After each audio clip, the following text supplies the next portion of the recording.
नमस्कार दोस्तों, मैं हूं राज और आप देख रहे हो हाईवे 33। तो चलें दोस्तों, आज की कहानी की सफ़र पर। दोस्तों, आज मैं आपको लेके चलता हूं एक जंगल के अंदर, झारखंड। आज की कहानी जो हमें शेयर किए हैं उनका नाम है सुदर्शन जी। बहुत पुरानी कहानी है। लगभग इस कहानी को बीते 64 साल 64 ईयर हो चुका है। सुदर्शन जी की उम्र लगभग 62 साल का आज की डेट में है।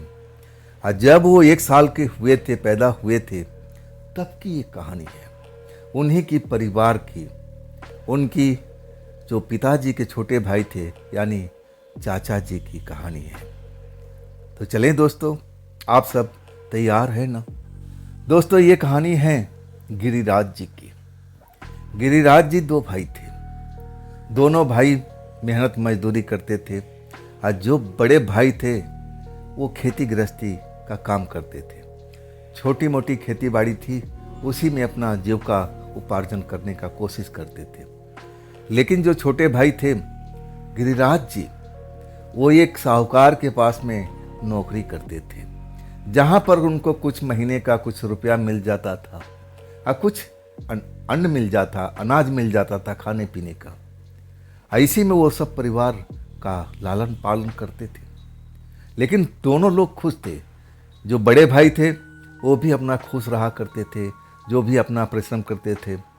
और जो छोटे भाई थे गिरिराज जी, वो भी खुश थे, क्योंकि उनका दोनों टाइम का खाना साहूकार के पास मिल जाता था और कुछ पैसा भी मिल जाता था महीने के अंत में, और कुछ अनाज भी। जो गिरिराज जी थे ना, साहूकार के पास में उनका एक गौशाला था, अस्तबल भी था, घोड़े का गौशाला था, उसकी देख रेख करते थे। पशुओं का खाना देना, उसको हर टाइम पर देख रेख करना उनकी वही जिम्मेदारी थी। दिन भर उस काम में अपना लगे रहते थे। लेकिन एक घोड़ा का बच्चा साहूकार ने खरीदा था, बड़ा कीमती था, अच्छे नस्ल का था, तो उसकी भी जिम्मेदारी गिरिराज जी के पास में आ चुकी थी। और उस टाइम गिरिराज जी का उम्र लगभग 25-26 साल का था। यंग थे, जोशीले थे और पहलवान सरीखा उनका बॉडी भी थी, दोहरे बदन के थे। तो उस घोड़े का देखरेख का भी काम साहूकार ने दिया था और ये भी बोला था कि देखो, शाम के टाइम इसको लेकर के थोड़ा खेत में जाओ और थोड़ा हरा हरा जहाँ घास हो उसको ले जा करके चारा खिलाओ। अब ये काम जो गिरिराज जी को मिला था उसको निभाने लगे। दिन भर तो अस्तबल में या जो गौशाला था उसमें अपना मेहनत करते रहते थे। लेकिन जब शाम का जब मौसम ठंडा होता था, गर्मी का टाइम था, जब मौसम ठंडा हो जाता था, तब घोड़े के लेके चल जाते थे बाहर घुमाने के लिए, खेतों में, जंगल के किनारे। वहाँ पर कुछ ऐसा खेल का मैदान गांव के लड़कों ने बना रखा था, जहाँ पर गिल्ली डंडा, कुश्ती वगैरह या फिर कहें कबड्डी वगैरह का शौक़ रखने वाले खेला करते थे। शौक़ तो गिरिराज का भी था, कबड्डी खेलने का इनको भी शौक़ था। घोड़ा वहाँ पर जंगल के पास हरी भरी घास थी तो उसको छोड़ देते थे, वो चरता रहता था। इधर खेल जहाँ लड़के खेलते थे वहाँ जाके गिरिराज जी खेल देखते थे। मन तो करता था कि वो भी कुश्ती में अपना दाव आजमाएं और वो भी कबड्डी खेलें, लेकिन घोड़े का रखवाली भी करना पड़ता था ना। अब एक तरह से बड़ा उदास हो जाते थे, क्योंकि घोड़ा बहुत कीमती था। अगर इधर उधर चला गया तो उनका साहूकार नाराज़ हो जाता। वो पहले भी चेतावनी दे रखा था कि देखो, बहुत महंगा वाला घोड़े का बच्चा है, देखो चोरी ना हो जाए, इधर उधर चला ना जाए। तो देख रेख तो करना ही पड़ता था, मन महसूस के रह जाते थे। लेकिन वो रविवार का दिन था और घोड़े को तो हरी हरी घास के पास जंगल के किनारे अच्छी घास थी, वहाँ पर वो चर रहा था। शाम के टाइम था, कबड्डी लड़के खेल रहे थे। अब उसमें उनका एक गांव का लड़का था, कहने लगा, गिरिराज तुम रोज रोज आ करके देखते हो, अरे आओ हमारे साथ खेल भी खेल लो। लेकिन गिरिराज जी मना करने लगे कि नहीं भाई, घोड़े की जिम्मेदारी है, घोड़ा इधर चला गया तो लेने के देने पड़ जाएंगे। और तब कहने लगा, भाई हम लोग हैं ना, सब कुछ यही तो है, घोड़ा तुम्हारे सामने चल रहा है, कहाँ भागा जा रहा है, आ जाओ, आओ खेलते हैं। अपने आप को गिरिराज जी रोक नहीं पाए, वो भी कबड्डी खेलने के लिए अब मैदान में उतर गए। जोश जोश में खेल आगे बढ़ता रहा और घोड़े से गिरिराज जी का ध्यान भटक गया। और जब उनका दिमाग घोड़े में आता है, होश उनको आता है कि अरे घोड़ा कहाँ है, तो घोड़ा तो था ही नहीं। अब तो सारा जोश गिरिराज जी का ठंडा हो जाता है। अब इधर उधर दौड़ते हुए घोड़े को तलाश करने लगते हैं। लेकिन इतना लंबा चौड़ा एरिया ऐसा भी नहीं था कि मतलब छोटा मोटा एरिया था। और कुछ ही देर के बाद जंगल भी स्टार्ट हो चुका था। दिल धड़क गया था, अब मैं क्या साहूकार का जवाब दूंगा, घोड़ा कहाँ गया, इतनी देर में घोड़ा कहाँ गायब हो गया। अब कुछ नहीं सोच रहा था, उनको लगा कि घोड़ा जंगल के अंदर में चला गया है।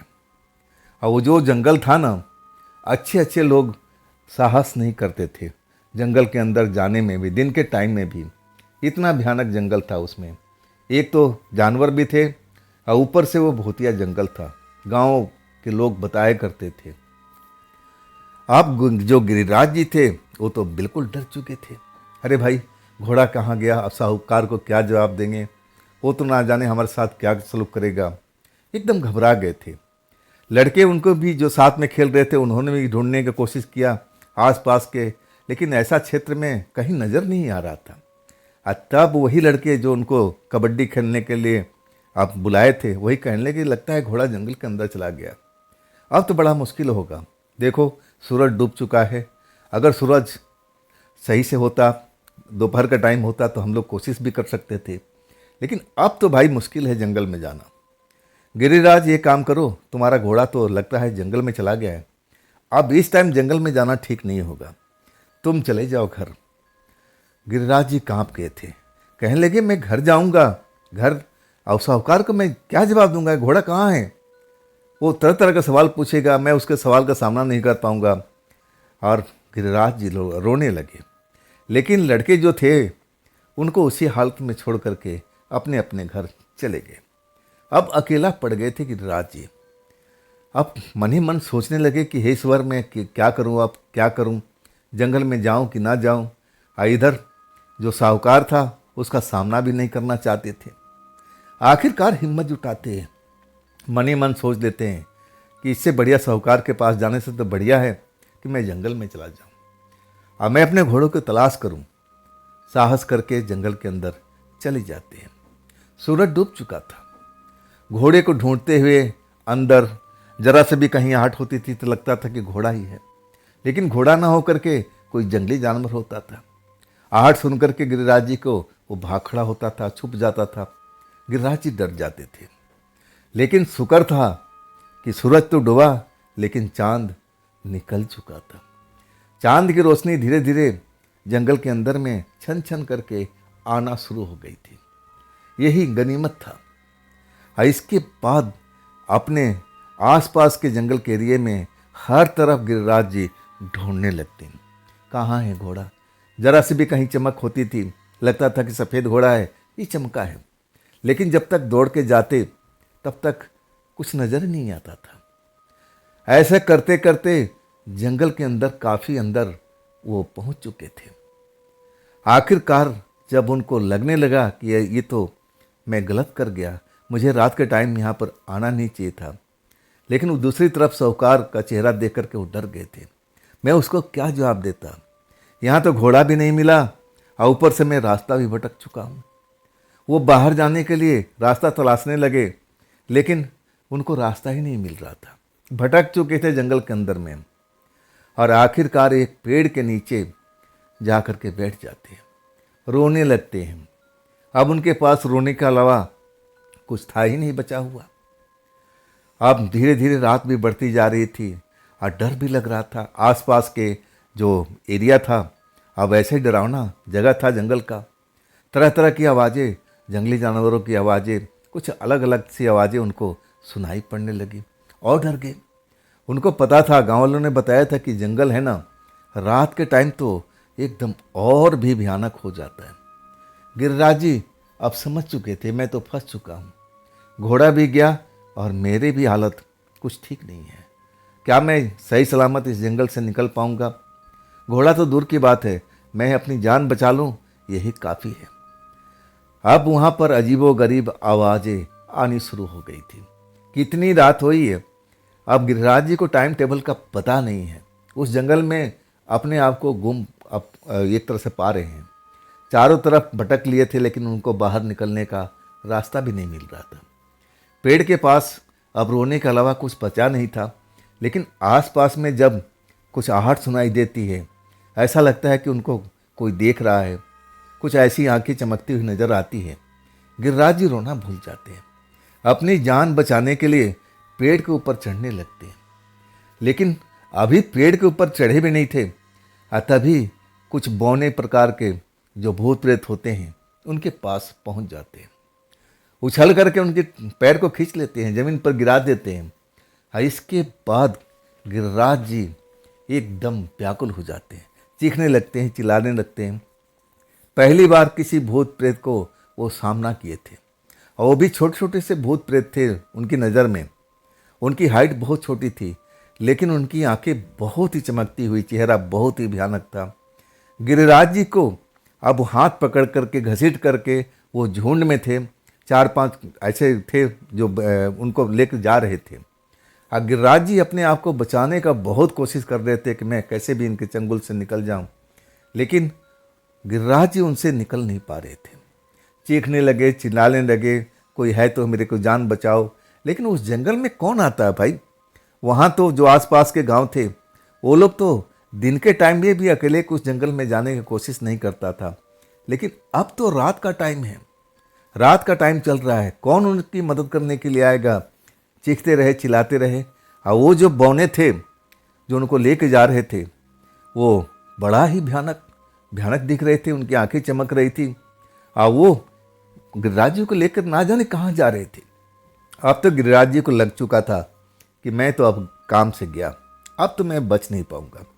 कई बार कोशिश करते हैं उनकी पकड़ से छूटने के लिए, लेकिन बौने का जो गिरफ्त होती है बड़ा ही मजबूत होती है। और इसके बाद गिरिराज जी जोर जोर से रोना शुरू कर देते हैं। उनकी रोने की आवाज़ दूर दूर तक जंगल में फैलने लगती है। बौनों जो है ना, उनको धमकाते हैं, तू शांत हो जा, शांत हो जा। लेकिन जितना वो धमकाते हैं, गिरिराज जी उतना ही तेज तेज से रोना शुरू कर देते हैं। तभी सामने से कोई आता हुआ दिखता है। जैसे ही बौने उस तरफ देखते हैं, बौना गिरिराज जी को छोड़ करके इधर उधर भाग जाते हैं। तब देखते हैं कि एक जवान सुंदर महिला गिरिराज जी को नजर आ रही है। महिला को देख करके गिरिराज जी खुश हो गए। उनको लगा कि अब तो मेरा बचाव आ गया।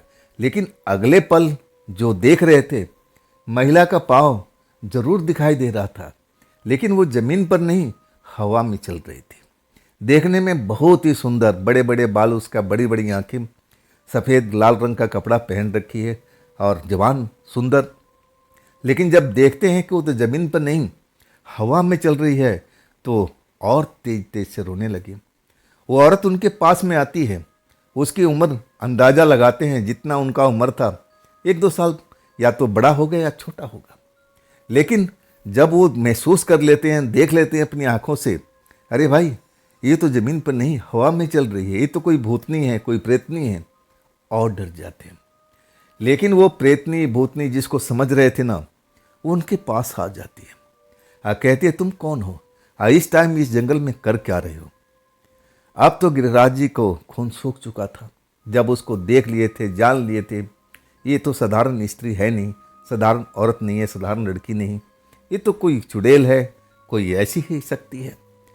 और जोर जोर से रोने लगते हैं। तब औरत डांटती है, शांत हो जाओ, ये बच्चों की तरह क्यों रो रहे हो? तुम पहले अपना परिचय दो, इस जंगल में क्यों आए हो, ऐसा क्यों रो रहे हो? गिरिराज जी चुप होने की कोशिश कर रहे थे, लेकिन डर के मारे चुप नहीं हो पा रहे थे। तब उनको घुड़कती है औरत, अरे तुम शांत हो जाओ, पहले अपना बताओ, परिचय दो, यहाँ कर क्या रहे हो, किस लिए आए थे? आइए बौने तुम्हें क्यों पकड़ के ले जा रहे थे? गिरिराज जी अब थोड़ा शांत होते हैं। जब वो औरत उनको कुछ गलत नहीं करती है, ना उनको तकलीफ देती है, तब थोड़ा संयम से काम लेते हैं। कहते हैं, देवी जी मैं तो अपना घोड़े की तलाश करने आया था जंगल में। पूरी कहानी बता देते हैं। गलती मेरी थी कि मैं खेल में लग चुका था, घोड़े पर ध्यान नहीं दिया। इसके बाद घोड़ा गायब हो चुका था। मेरे दोस्त बता रहे थे कि गिरिराज अंदर मत जाओ, जाना है तो दिन के टाइम में जाना। लेकिन मैं साहूकार के डर से मैं कैसे सामना करता, उसको क्या बताता कि मैं घोड़ा उसका खो दिया हूँ। तब मैं जंगल में आ गया। लेकिन जंगल में आने के बाद मैं अपना रास्ता भटक गया। मुझे लगने लगा कि मैंने गलत काम किया है, गलत टाइम में जंगल में एंट्री कर लिया है, मुझे आना नहीं चाहिए था। तब मैं रोने लगा था। तभी वो बौने आ जाते हैं और मुझे पकड़ करके लेके जा रहे थे। अब उनका इरादा क्या था मैं तो बता नहीं सकता, लेकिन जब आपको देखे ना तो मुझे छोड़कर भाग गए। आप मुझे बाहर निकाल दीजिए, आप मुझे इस जंगल से बाहर निकाल दीजिए। जो औरत थी, लड़की थी, ज़्यादा उम्र तो नहीं था, मैं लड़की ही बोलूँगा उसको। लड़की कहने लगी तुम शांत हो जाओ, तुम नौकरी करते हो साहूकार के पास में। तब गिरिराज जी अपनी पूरी कहानी बता देते हैं कि हम गरीब परिवार से हैं, मेरे बड़े भाई हैं, वो थोड़ा बहुत हमारे पास में खेती बाड़ी है, खेती बाड़ी करते हैं। अब मैं दूसरे गांव के एक साहूकार के पास में नौकरी करता हूँ, उनकी गाय है, गाय को रखवाली करता हूँ। और ये घोड़ा नया आया हुआ है, ये घोड़ा हमें जिम्मेदारी दिया गया था। पूरी कहानी शुरू से लेकर अंत तक बता देते हैं। उस औरत को शायद तरस आ रहा था, तब कहती है अब शांत भी हो जाओ, अब मेरे पीछे पीछे आओ। अब चुपचाप चलने लगे, चलो शायद हो सकता है कि जंगल का रास्ता, अब बाहर का रास्ता दिखा दे। अब जैसे जैसे औरत जा रही थी और उसके पीछे पीछे चल रहे थे, लेकिन जंगल तो ख़त्म नहीं हो रहा था। तब रुक जाते हैं। औरत कहती है मुड़ करके, रुक क्यों गए, आओ मेरे साथ में, आओ मेरे साथ में। तब उनको डर लगने लगा। तब कहते हैं देवी जी आप मुझे जंगल से बाहर निकाल रही हो कि जंगल के और अंदर लेके जा रही हो। तब कहती है मैं तुम्हारा घोड़ा दिखाना चाहती हूँ, आओ मेरे साथ में आओ, कुछ ही दूर पर तुम्हारा घोड़ा है। अब इसके बाद तो जोश में भर गए थे गिरिराज जी कि घोड़ा मेरा मिल गया, घोड़ा मेरा मिल गया। लेकिन जब आगे जाते हैं, जब एक पेड़ के पास गिरिराज जी की नज़र पड़ती है, एक पेड़ का बड़ा सा टहनी टूट करके और घोड़े के ऊपर गिरा हुआ था। घोड़ा दम तोड़ चुका था। ये देख करके गिरिराज जी का तो होश उड़ चुका था। अब मैं क्या करूं, अब मैं क्या करूं, घोड़ा तो कीमती था, ये कैसे कांड हो गया, कैसे पेड़ की टहनी टूट गई, घोड़ा यहाँ क्यों आया था। आप रोने लगे थे। फिर वो जो औरत थी उनको समझाती है कि देखो ये हादसा था, इसको किसी ने नहीं मारा, ना कोई भूत प्रेत ना कोई जानवर। ये घोड़ा आकर के खड़ा हुआ था, अकस्मात ये पेड़ की बड़ी सी टहनी टूट के इसके ऊपर में गिर जाती है और इसके अंदर ही दब जाता है, मौत हो जाती है। अब तुमने अपना घोड़ा पा लिया ना। अब गिरिराज जी का तो होश ठिकाने नहीं था, आंख से आंसू बह रहे थे, रोए जा रहे थे। अब मैं साहूकार को क्या जाके जवाब दूंगा, क्या जवाब दूंगा, साहूकार तो मुझे छोड़ेगा नहीं, हमें तो ज़िंदगी भर के लिए अब बंदिश बना कर रख देगा। रोने लगे, अपने दुख तकलीफ बताने लगे। तब वो औरत कहती है अब देखो जो होना था अब तो हो चुका है, अब इसको मिटाया तो नहीं जा सकता, ना भुलाया जा सकता है।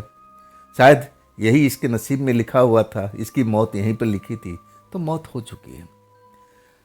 अब इधर गिरिराज जी की हालत खराब, डरे हुए थे। साहूकार अब उनसे अब इसका हर्जाना मांगेगा। हर्जाना का मतलब कि ज़िंदगी भर उसके पास नौकरी करना पड़ेगा, वो भी मुफ्त में। ना तो कुछ पैसा देगा महीना में, ना अब अन्न देगा, क्योंकि घोड़ा बहुत ही कीमती था, उसके कहने का मतलब ये था। और इसके बाद रोने के अलावा उनके पास बचा ही नहीं था। औरत जो थी, अब वो तो जान नहीं पाए थे कि आखिर ये चुड़ैल है, लेकिन अभी तक उनको कोई तकलीफ नहीं दिया था, बिल्कुल उनका मदद ही कर रही थी। आप रोने लगे तो औरत कहती है देखो रोने से कुछ नहीं होगा, मैं तुम्हारी मदद कर सकती हूँ। अब गिरिराज जी उसकी तरफ देखते हैं कि आप मेरी कैसे मदद करोगी, क्या घोड़े को आप जिंदा कर सकती हो। तब वो कहती कि नहीं, मेरे अंदर में इतना पावर, इतनी शक्ति नहीं है कि मैं किसी मरे हुए घोड़े को मैं जिंदा कर सकती हूँ, लेकिन मैं तुम्हारी मदद कर सकती हूँ। मैं तुम्हें एक ऐसी चीज़ दे सकती हूँ जो अपने साहूकार को जा कर के दे देना, साहूकार तुम्हारा खुश हो जाएगा, उस चीज़ को पा करके घोड़े को भूल जाएगा। अब इधर गिरिराज जी सोच में पड़ गए कि भाई ऐसा कौन सा चीज़ है जो घोड़े से ज़्यादा बहुमूल्य है। तब कहने लगे कि देवी जी आप सही में बोल रही है ना, झूठ तो नहीं बोल रही हैं। तब कहती है कि विश्वास रखो, आओ मेरे साथ में। अब उस मरे हुए घोड़े को देखते हैं, अब आंखों से आंसू बह रहा है। फिर अब जो औरत थी उनको कहती है भाई यहाँ खड़ा रहने से नहीं होगा, मेरे पीछे पीछे आओ, मैं तभी तुम्हारी मदद कर पाऊंगी। आखिरकार घोड़े को भूल करके आप फिर उस औरत को पीछे पीछे चलने लगे। लेकिन वो तो जैसे हवा में चल रही थी, हवा में तैरती जा रही थी। आखिरकार एक जगह पर रुक जाती है। तब कहती है बस यहीं पर तुम कुछ देर के लिए खड़े हो जाओ, मैं अभी गई और कुछ ही देर में आ रही हूँ, मेरा इंतज़ार करना है, यहाँ से इधर उधर मत जाना, नहीं तो ये जंगल भूत प्रेतों से भरा हुआ है, जंगली जानवर भी हैं, तुम्हें मार देंगे, ख़त्म कर देंगे। मेरी बात समझ रहे हो ना। गिरिराज जी अब उनको सब कुछ समझ में आ गया था। बौना भूत को वो लोग देख चुके थे, डरे हुए थे, और आखिरकार उनको अकेले छोड़ करके वो औरत चली जाती है, अंधेरे में गुम हो जाती है। अब इधर सांसें थमी हुई है, क्योंकि आसपास में अब जंगल तो था, गुर्राने की, अब कुछ जंगली जानवरों की आवाज़ आने लगी तो बदन तो कांपने लगा, डर से भर चुके थे। कुछ चमकती हुई आंखें फिर उनको दिखाई देने लगी अंधेरे में से, और वो चमकती आंखों को देख करके वो बिल्कुल समझ चुके थे कि वो बौना उनका पीछा कर रहे हैं। अभी भी उनको अब नज़र आ रहा है, अपना शिकार को छोड़ना नहीं चाहते थे। एक बौना तो अंधेरे में से बाहर भी निकल आया था। अब तो इनकी हालत खराब हो गई थी। गिरिराज जी एकदम डर के मारे कांपने लगे, उस औरत को आवाज़ देने लगे, आप कहाँ हो देवी जी, आप कहाँ हो देवी जी। लेकिन देवी जी का अता पता नहीं था। वो औरत बिल्कुल अकेले छोड़कर गिरिराज जी को न जाने कहाँ चली गई थी। तब तक एक बौना आकर के गिरिराज जी को पकड़ लेता है। अब इसके बाद गिरिराज जी को लगा कि अब तो मैं बच नहीं पाऊंगा। देखते देखते जो उसके साथी बौना थे वो भी आ जाते हैं। गिरिराज जी को हाथ पैर पकड़ करके और उनको हवा में उठा करके लेके चल देते हैं।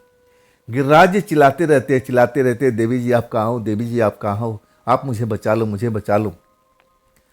तब हलचल होती है पीछे से। गिरिराज जी देखते हैं कि वही औरत हवा में तैरती हुई आ रही है। आज जैसे ही बौनों को एहसास होता है फिर गिरिराज जी को जमीन पर पटक देते हैं और फिर अंधेरे में भाग खड़े होते हैं। गिरिराज जी उठ के खड़े होते हैं और तब तक वही औरत उनके पास आ जाती है।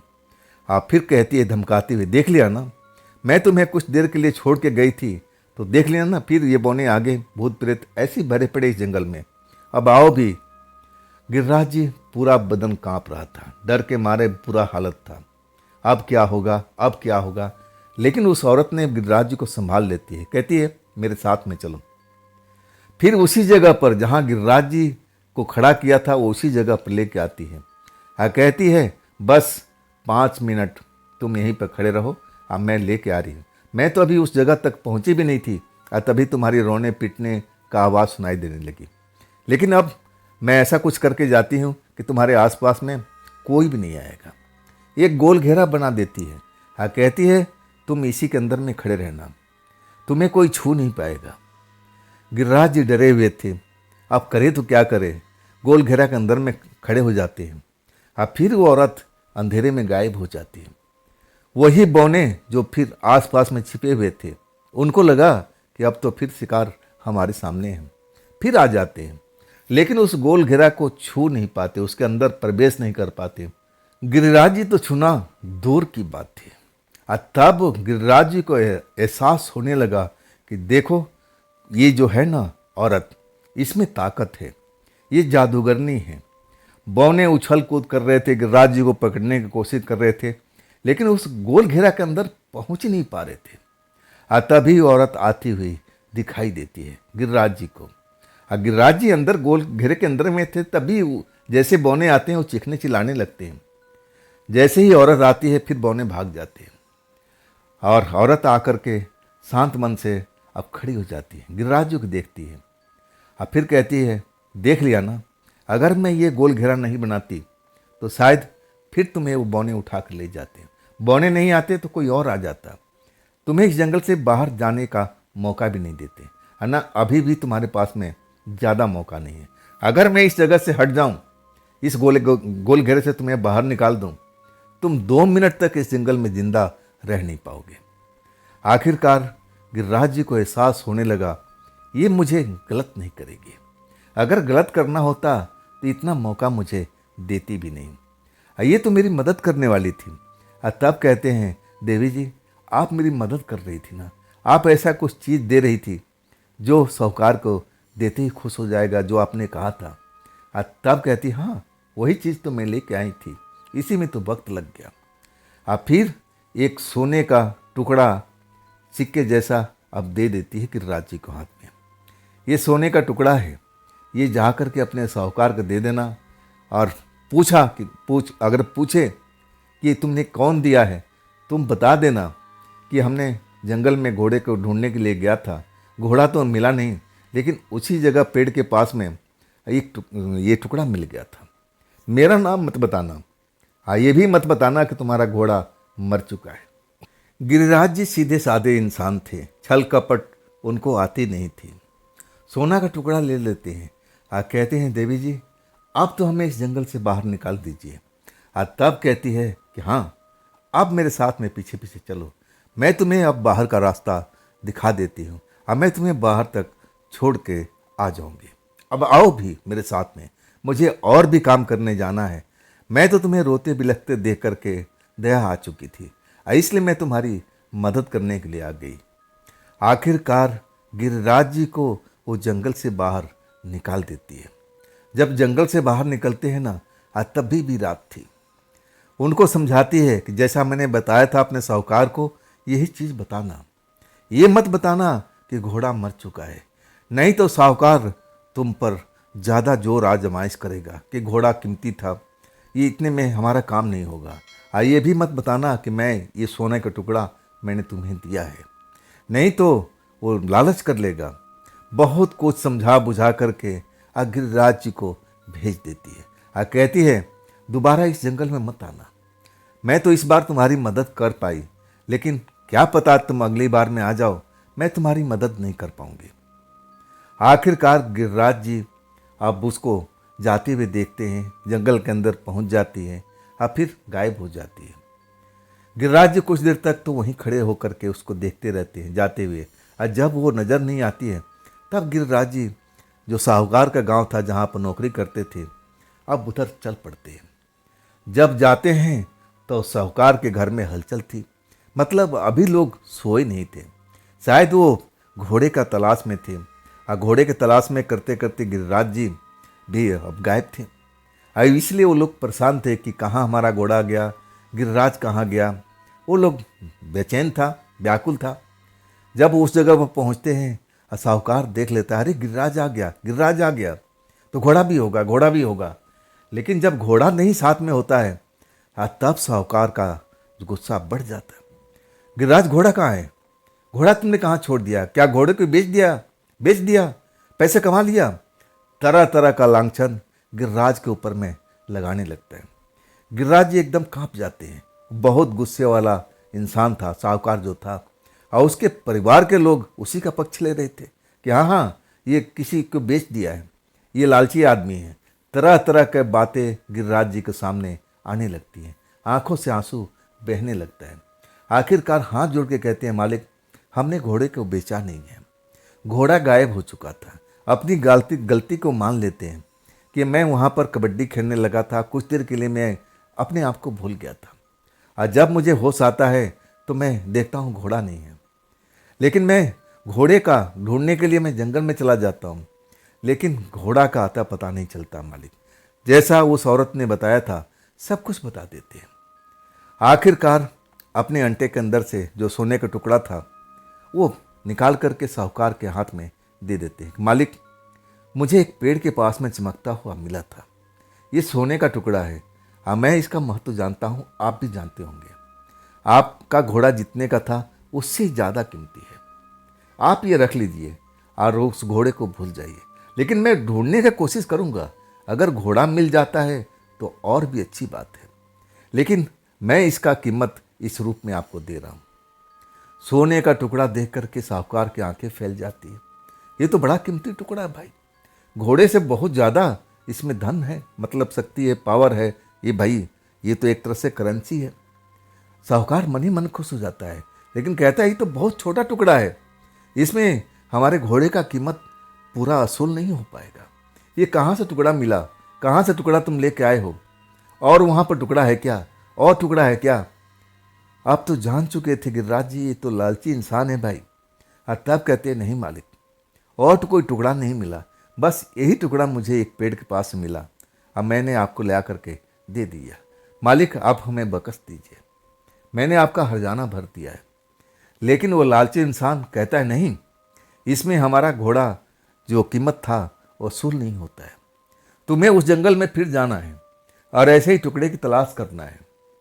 लेकिन गिरिराज जी कहाँ जाने वाले थे? वो बताने लगे कि मालिक जो ये जंगल है ना वो तो प्रेत से भरा हुआ है। अब मैं तो किसी तरह से बच भी गया, लेकिन अब जाऊंगा ना तो मैं बच नहीं पाऊंगा। लेकिन परवाह नहीं करता है साहूकार, उसके परिवार परवाह नहीं करते। कहते हैं हम नहीं जानते भाई, ये सोने के टुकड़े में हमारा घोड़े का हर्जाना पूरा नहीं होगा। तुम जाओ उसी पेड़ के आसपास में, जब एक टुकड़ा मिला है तो दूसरा भी होगा, तीसरा भी होगा। मुझे 4-5 टुकड़े लाकर दो, और तब जाकर के हर्जाना पूरा होगा, और नहीं तो हम तुम्हें बख्शेंगे नहीं। अब इसी जगह पर हमारे पास में तुम्हें ज़िंदगी भर नौकरी करनी पड़ेगी, वो भी मुफ्त में। हम तुझे 1 रुपया नहीं देंगे, ना अन्न देंगे, ना पैसे देंगे, और ज़िंदगी भर गुलामी करनी पड़ेगी। अब सोच लो, जैसा ये टुकड़ा लेकर आए हो ऐसा ही टुकड़ा मुझे और चाहिए, 3-4, और तब हम तुम्हें माफ़ कर सकते हैं। वो हमारा बहुत कीमती घोड़ा का बच्चा था। अब जो गिरिराज जी थे डर गए थे, बार बार हाथ जोड़ने लगे कि नहीं मालिक, मैं जंगल में नहीं जाऊंगा, इस बार जाऊंगा ना तो मैं बच नहीं पाऊंगा। लेकिन उनको क्या था, वो तो लालची लोग थे। जोर लगाने लगे, कहने लगे कि अभी जाओ, अभी जाओ, इसी वक्त लौटो तुम जंगल में, और वो सोने के टुकड़े तलाश करो। अब तुम्हें पता भी होगा कि वो पेड़ कहाँ है, पेड़ के पास में और भी टुकड़े होंगे, तुम ढूंढो और तब तुम घर पर लौटना। गिरिराज जी को बहुत प्रेशराइज किया गया। आखिरकार उन्हीं के परिवार के कुछ इंसान गिरिराज जी को जंगल तक ले जाते हैं। कहते हैं हम लोग यहीं पर खड़े रहेंगे, आप तुम्हारी बाट देखते रहेंगे, तुम उस जगह पर जाओ, उस पेड़ के पास जाओ और सोना ढूंढने का काम करो। जब सोना मिल जाए ना तभी वापसी आना, हम तुम्हारा यहीं पर इंतज़ार करेंगे। लालची लोग थे, गिरिराज जी को दोबारा जंगल के अंदर प्रवेश करा देते हैं। आप तो डरे हुए थे, जो गिरिराज जी थे डर चुके थे, आप तो समझ चुके थे कि अब की बार मैं जाऊंगा ना, वो देवी जो थी, वो औरत जो थी, वो तो मुझे सब कुछ समझा दिया था कि इस बार शायद मैं तुम्हें बचा नहीं पाऊंगी, और तुम भूल करके भी जंगल के अंदर मत आना। लेकिन ये लोग, लालची इंसान गिरिराज जी को फिर जंगल के अंदर भेज देते हैं। डरे हुए हालत में अब फिर अंदर अब जाने लगते हैं। अब बाहर वो लोग खड़े होकर इंतज़ार करने लगते हैं। आखिरकार गिरिराज जी कुछ देर सोचते हैं। अब उनको लगता है कि अब मैं क्या करूं, वो औरत मुझे कहाँ मिलेगी, चलो उसी जगह पर चलते हैं, शायद हमारी मदद कर दे। एक बार किया है, एक बार और मदद कर देंगे। मैं उसे बोलूँगा, गुहार करूँगा कि कुछ और टुकड़ा मुझे दे दो, 3-4 टुकड़ा दे दो, हाँ तभी मेरी जान बच पाएगी। जिस रास्ते से अंदर गए थे पहली बार, फिर वही रास्ता पकड़ लेते हैं। डरी हुई हालत में आप जंगल के अंदर फिर पहुंचने के बाद वही शोरगुल, जंगली जानवरों की आवाज़ और कुछ ऐसी अलग सी आवाज़ उनके महसूस होने लगती हैं। लेकिन अभी तक जो बौना उनको नजर आए थे, जो पकड़ रहे थे, उनके नज़र में नहीं आते। अब उनको पता नहीं कि मैं किस जगह पर जा रहा हूँ और कहाँ पर वो औरत मिलेगी, बस अंदाजे से अंदर चलते जाते हैं। जंगल के अंदर काफ़ी दूर तक पहुँच जाते हैं। जब उनको कुछ समझ में नहीं आता है कि मैं अब यहाँ से कहाँ जाऊँ, कैसे मैं उस औरत तक पहुँचूँ, आखिरकार उनको लगने लगा कि मैं रो रहा था ना, तभी वो औरत मदद के लिए आई थी। लेकिन उस टाइम तो मुझे बौनों भूतों ने पकड़ रखा था, अभी तो मेरे पास में कोई नहीं है, तो मैं क्या झूठ मूठ रोना शुरू करूं।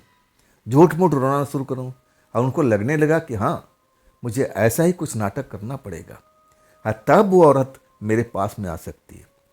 एक पेड़ के पास बैठ जाते हैं अब फिर शोर मचाने लगते हैं, रोने लगते हैं, चिल्लाने लगते हैं, और उनकी आवाज़ दूर दूर तक जंगल में जा रही थी। कुछ देर उनको जरूर होता है, लेकिन फिर वही औरत, शायद उसकी आवाज़ कानों तक पहुंच गई थी, आ जाती है। पेड़ के पास जब देखती है गिरिराज जी को, कहती तुम फिर आ गए, फिर तुम आ गए, वो सोना कहाँ है? तब गिरिराज जी पूरी कहानी बता देते हैं। अब पूरी कहानी सुनने के बाद औरत खिलखिला के हंसने लगती है। मन ही मन वो सोच में पड़ जाती है। अब फिर कुछ देर के बाद गिरिराज जी से बोलती है कि तुम इंसान बहुत ही लालची हो, तुम लोग में जो लालच है ना, पूरी कूट कूट के भरी हुई है। देखो वो सोने का टुकड़ा जो था ना, बहुत ही कीमती था। उसमें तो ना जाने कितने घोड़े वो साहूकार खरीद सकता था, लेकिन वो लालची इंसान था ना, इसलिए तुम्हें फिर जंगल में भेज दिया। तुम भी उसकी बात में आ गए। अब एक तरह से नाराज हो रही थी गिरिराज जी के ऊपर में। गिरिराज जी हाथ जोड़ करके खड़े थे। तब कहती है कि हाँ, मैं तुम्हारी मदद जरूर करूंगी, लेकिन बदले में तुम मुझे क्या दोगे? गिरिराज जी कहने लगे, मैं तो गरीब आदमी हूँ, मेरे पास तो कुछ है नहीं, मैं आपको क्या दे सकता हूँ? तब मुस्कुराते हुए औरत कहती है, तुम हो ना, तुम मेरे साथ में रहो, तुम मेरे साथ में रात में रहोगे, तब मैं तुम्हारी मदद कर सकती हूँ। तुम जवान हो, देखने में भी खूबसूरत लगते हो, मैं तुम्हें अच्छे कपड़े पहना दूँ तो तुम तो राजा की तरह दिखोगे, तो तुम मेरी बात मानोगे, मेरे साथ रात बिताओगे। खुली ऑफर देती है। गिरिराज जी अभी तक किसी लड़की, किसी औरत के चक्कर में पड़े ही नहीं थे, सीधे साधे इंसान थे। वो उसका ऑफर सुन करके कांप जाते हैं, कहते नहीं नहीं, मैं ऐसा गलत काम कैसे कर सकता हूँ? हमारे गांव में तो औरतों का और मर्दों का शादी होता है तब ऐसा लोग कर पाते हैं, ये तो पाप है, ये तो पाप है। भोलेपन पर वो जो औरत होती है हंसने लगती है कि तुम कितने भोले हो। अब फिर वो बोल देती है साफ शब्दों में कि मैं तुम्हारी मदद उसी हाल में कर पाऊंगी जब तुम मेरे साथ रात बिताने के लिए तैयार हो जाओगे। आखिरकार कोई चारा नहीं था। अब वापस लौटते हैं तो साहूकार उनको छोड़ेंगे नहीं, लालची लोग थे। तब जाके हार मान लेते हैं। कहते हैं मैं आपकी शरण में हूँ, आप जैसा चाहो आप मेरे साथ में कर सकती हूँ। वो औरत खुश हो जाती है, बाँह पकड़ करके वो जंगल के अंदर में चल देती है। एक गुफा है था, पहाड़ी का गुफा, वहाँ पहुँचती है। देखने में जंगल झर उसमें गेट के ऊपर में दिखाई दे रहा था, लेकिन जब जंगल झर से अंदर जाती है तब तो वो एक महल की तरह दिखने लगता है गिरिराज जी को। उसमें ऐसे ऐसे कीमती चीज़ नज़र आने लगते हैं जहाँ वो किसी के घर में, किसी के गांव में, अच्छे अच्छे घरों में ऐसी चीज़ उनको देखने को नहीं मिली थी। आश्चर्य में डूब जाते हैं, कहते हैं देवी जी ये आपका महल है? तब कहती है हाँ, हम इसी के अंदर में रहते हैं, लेकिन मैं अकेले नहीं हूँ, मेरी जैसी यहाँ बहुत लोग हैं, मेरी जैसी औरतें भी हैं, कुछ पुरुष भी हैं, मैं अकेले नहीं रहती हूँ। लेकिन आज इस टाइम में इस जगह पर अकेली हूँ। हमारे जो साथी हैं वो दूर गए हुए हैं, वो सुबह तक लौटेंगे, हमारे पास यही मौका है। अब फिर एक कमरे के अंदर गिरिराज जी को ले जाती है, अच्छे कपड़े लत्ते उनको पहना देती है, अब फिर उनके साथ रात बिताती है।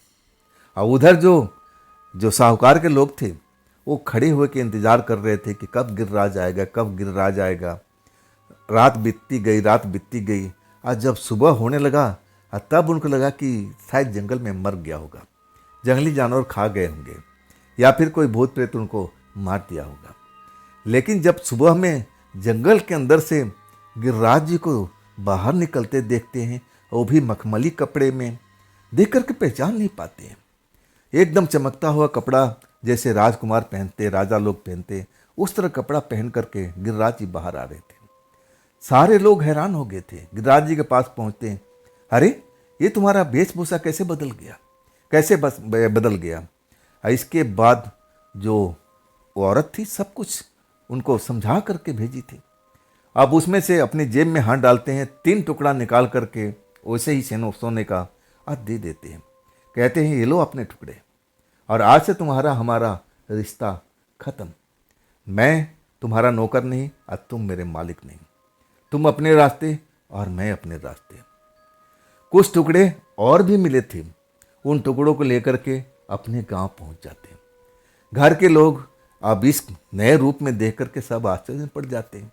भाई भी उनका, परिवार के लोग, माता पिता सब देख करके, अरे अरे गिरिराज, ये कपड़ा कहाँ से मिला? ये कहाँ से, कहीं चोरी कोरी करके ले आया क्या? तब गिरिराज कहते नहीं नहीं, चोरी नहीं किया। इसके बाद पूरी कहानी बता देते हैं। कहते हैं कि ऐसे ऐसे मेरे साथ में हालात हुआ था और जंगल के अंदर में वो रहने वाली लड़की ने मेरा मदद किया था। देखो मेरे पास में 3 टुकड़े और भी हैं सोने का, और उसने कहा था कि गिरिराज ये टुकड़े को खर्च मत करना, खर्च करो अपने काम के लिए, किसी को देना नहीं, और लालच तो बिल्कुल मत करना। इसको बेच करके एक टुकड़े को और 2-3 टुकड़े संभाल कर रखना आगे अपने भविष्य के लिए। ऐसे अपना कुछ काम करो जिससे तुम्हारा रोजी रोटी, तुम्हें कहीं नौकरी ना करना पड़े।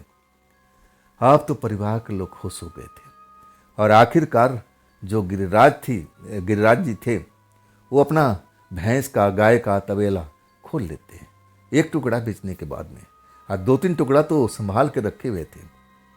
उससे उनका जो काम था आगे बढ़ने लगा।